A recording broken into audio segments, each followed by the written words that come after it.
Hi everybody, we're going to do note 219. If you happen to miss that, let's get into it. So this paper describes two processes that the cell uses to get energy or to deal with energy. One is photosynthesis, which we're going to describe as a process that stores energy. And the process on the other side is sort of the reverse of that. It is a process that releases energy. So we're going to focus right now on this little process, and this, of course, is our friend the chloroplast. It's a little tiny structure inside of cells, and it's the green structure, and it takes light, normally it's sunlight, and it traps that sunlight into a molecule we call glucose, which is basically a sugar, which means it's also a food. Food is really a description of things that have chemical energy or energy stored in them. So this process, the big picture of this process is that it stores energy, and it's the energy from light that gets stored in this molecule called glucose. Now, in order to make glucose, we need matter. The matter that we need is going to be carbon dioxide, and I'm putting carbon dioxide up high here because it's typically a gas at room temperature. And the other thing we need is water. And water is a liquid at room temperature, so I'm putting it on the bottom here. So it combines the carbon, basically rips the carbon off of the carbon dioxide and attaches it to the water, which makes what we call a carbohydrate. And it makes this crazy complex but very cool molecule we call glucose, which has the formula C6H12O6. In the process, by grabbing that carbon multiple times and bringing it down and attaching it to the H2O, we make that molecule, but we also release an oxygen or a bunch of oxygen. So we're going to put oxygen in this space like that. And so we release oxygen from this process. So we'll also just remember for a second, because we should probably label these. This is over here, this is carbon dioxide. And water, which I think most of you know is H2O. And these molecules recombine, these atoms break apart, recombine, and make this cool molecule called glucose and oxygen. Now, the crazy thing and the cool thing about this is these two, what we call products, they are the ingredients of the reaction that releases the energy. So we're going to put CO2, or rather O2 over here and glucose here as inputs to the mitochondria. And the mitochondria then basically takes the oxygen, pulls it in, and takes the carbon off of this thing we call a carbohydrate. The numbers are a little different, but basically it rips the carbon off and attaches that carbon onto the oxygen. So we produce carbon dioxide. We're left with the water. And the thing that gets trapped is this energy, and we do it in this molecule called ATP, and you can read about that up here. So that's the big overall picture of these two processes. One takes in carbon dioxide and water and makes glucose and oxygen.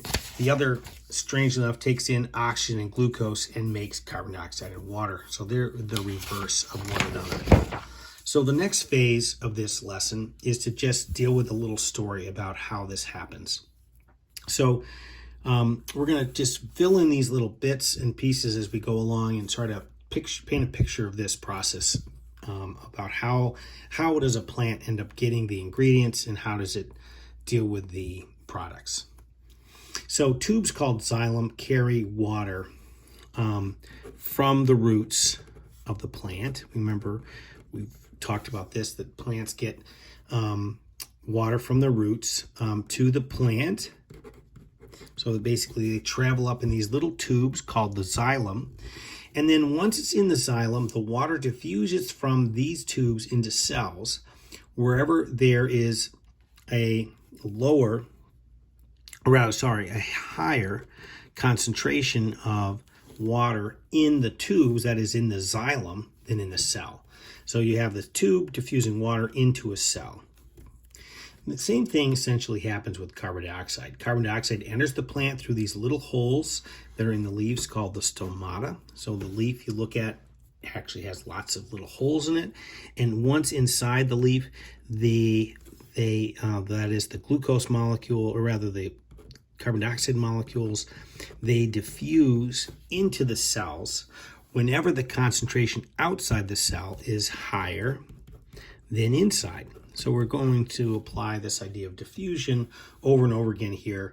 You have a lot of carbon dioxide in the atmosphere compared to in the chloroplast, so the carbon dioxide diffuses into the chloroplast.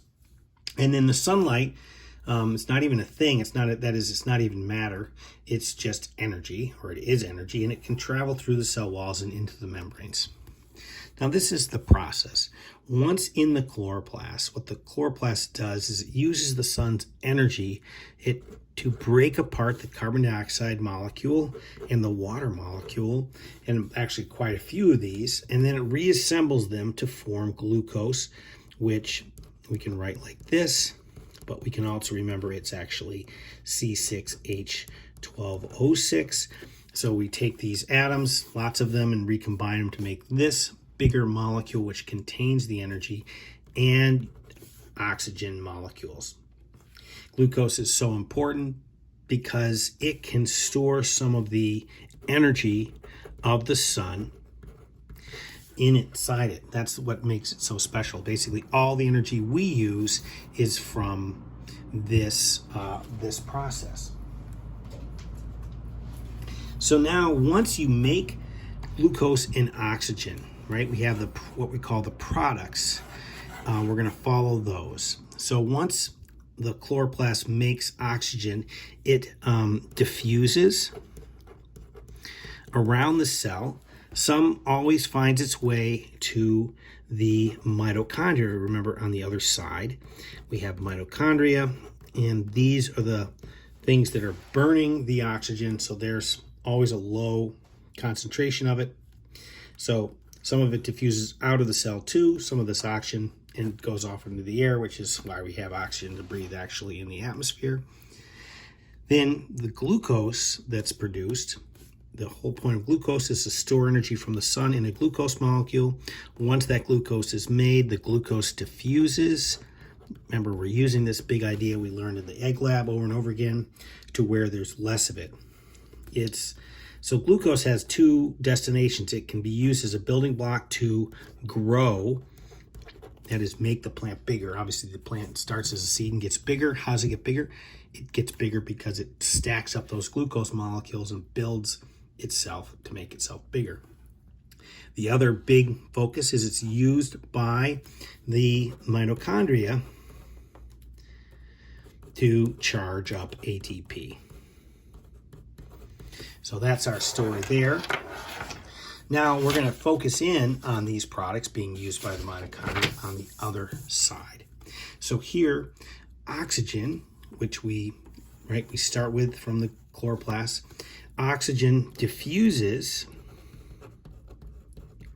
away from the chloroplast from where it's released at the chloroplast.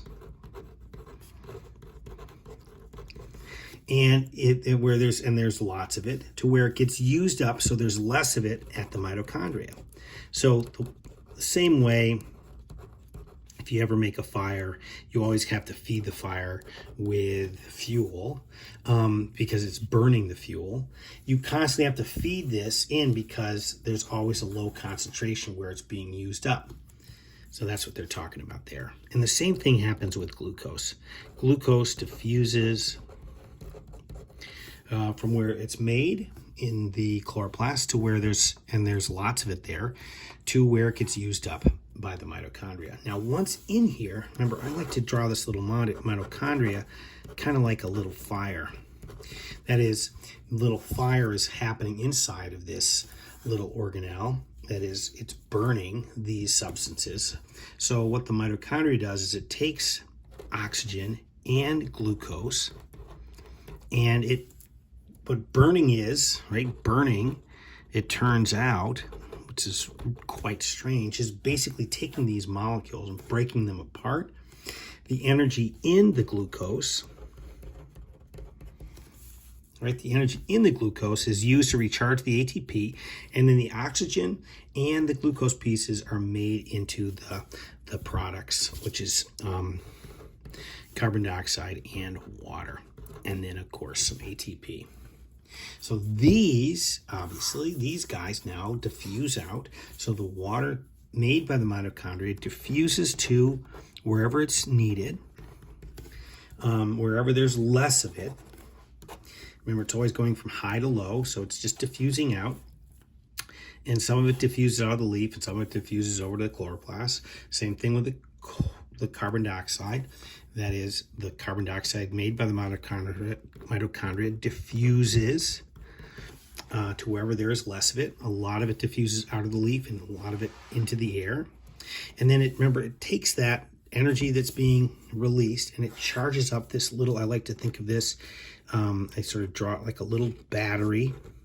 It's a little battery that's now used to charge or to run the organelles. I like to think of the organelles as little Energizer bunnies. You have to plug a battery into them for them to work. And then when the battery dies, you bring it back over to the charger, which happens to be the mitochondria. So on our little description here, once it's charged up, the ATP diffuses. It's a molecule, so it's going to be able to diffuse around the cell, and it spreads out and is ready to be used by whatever cell organelle needs. And the big thing it's providing is energy.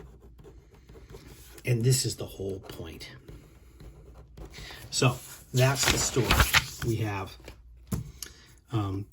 light, CO2, and water being made into oxygen and glucose.